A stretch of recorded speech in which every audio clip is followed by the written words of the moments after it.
In the Socratic dialogue, The Apology, Plato tells us about a story where Socrates was told by an oracle that he was the wisest man ever to have lived. Of course, Socrates was skeptical of this claim and wanted to prove the oracle wrong. So what Socrates decided to do was he was going to go and investigate to find someone who was wiser than he was, because he was convinced that he was not the wisest person to have ever lived, as the oracle thought.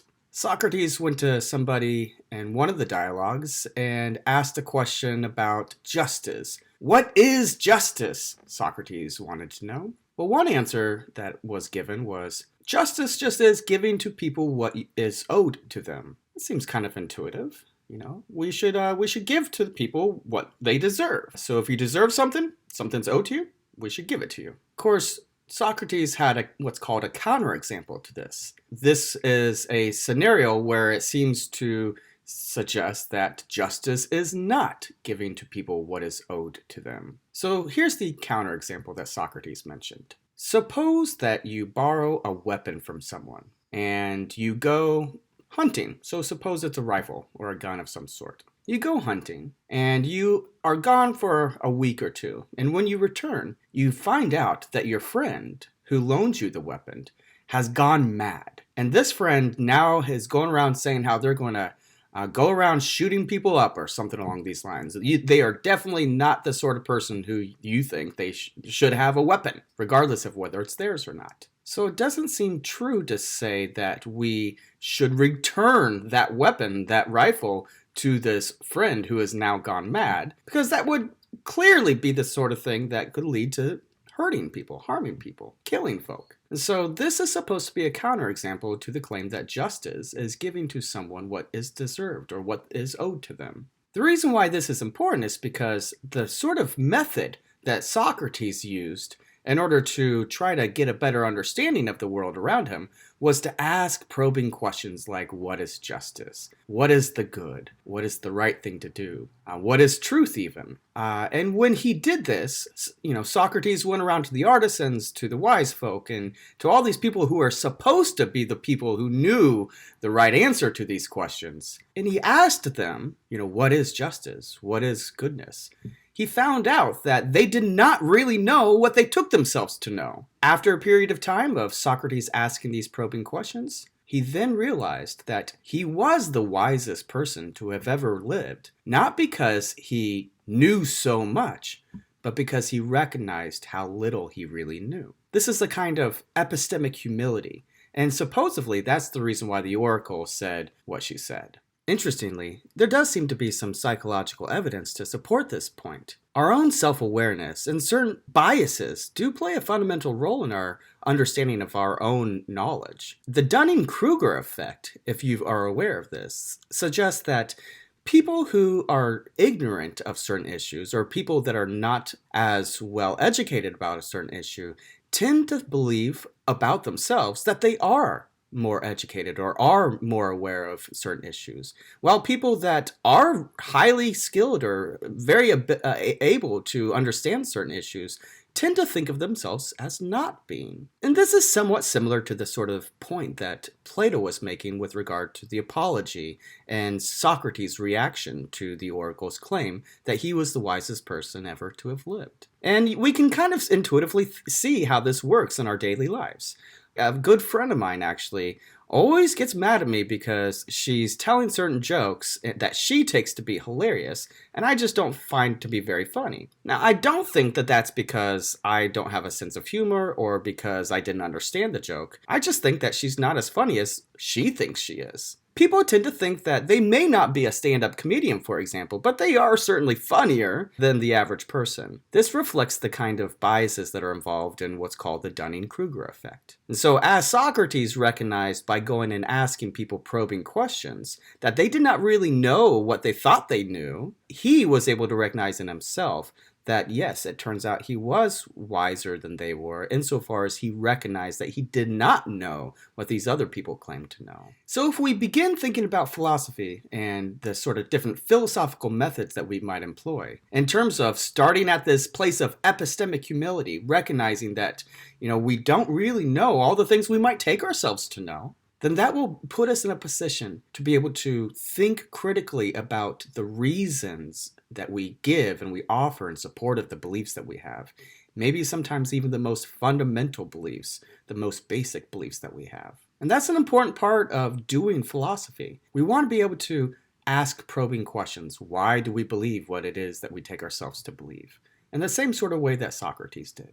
So in addition to asking these sort of questions, one way that we can think about the method of doing philosophy is in terms of what's sometimes called the Socratic Method. In addition to asking these questions, we examine what's called a thesis. This is some proposition or some claim that somebody is asserting as being true, right? And then so we ask these questions. So we try to figure out whether it's true or not. We then arrive at what's called an antithesis, or the antithesis of that claim. This is supposed to be the negation of that claim. And through asking the questions and through trying to get a better understanding of what these positions are really saying, we sort of battle things out, and eventually we come to what's called a synthesis. Maybe you could understand this in terms of taking the best of the thesis and the best of the antithesis and creating a new proposition, a new claim that's being asserted, the synthesis. Of course, once you've done that, that synthesis now becomes a new thesis. And so we do need to continue to give reasons in support of that thesis,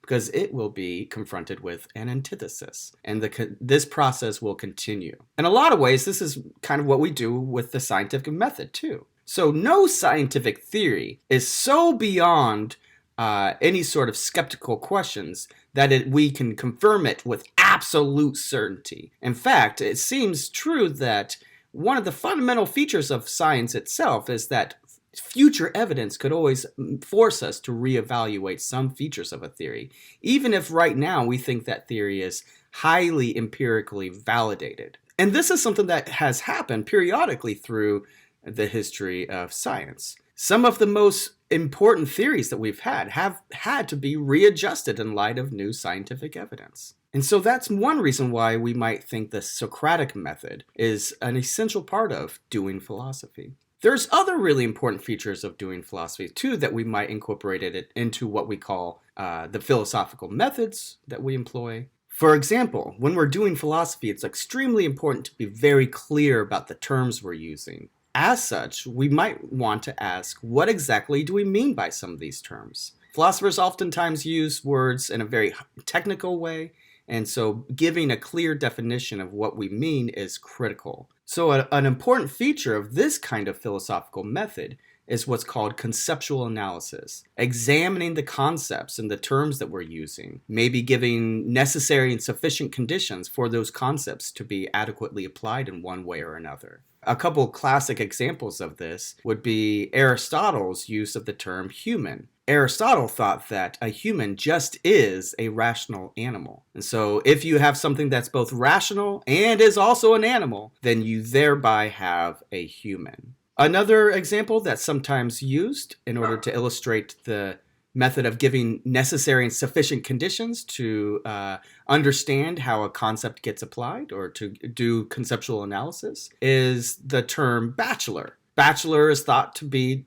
nothing over and above just a unmarried male. So if you have something that's unmarried and that thing is also a male, then you thereby have a bachelor. That just is what it means to be a bachelor. Now, these are very basic examples that are sometimes used. When we're doing conceptual analysis, sometimes it's much more complex. But what we do is we try to give necessary conditions, meaning the conditions that are absolutely needed in order for the concept to adequately apply or to properly apply to something. But we're also giving sufficient conditions, those conditions that are enough for the concept to get applied.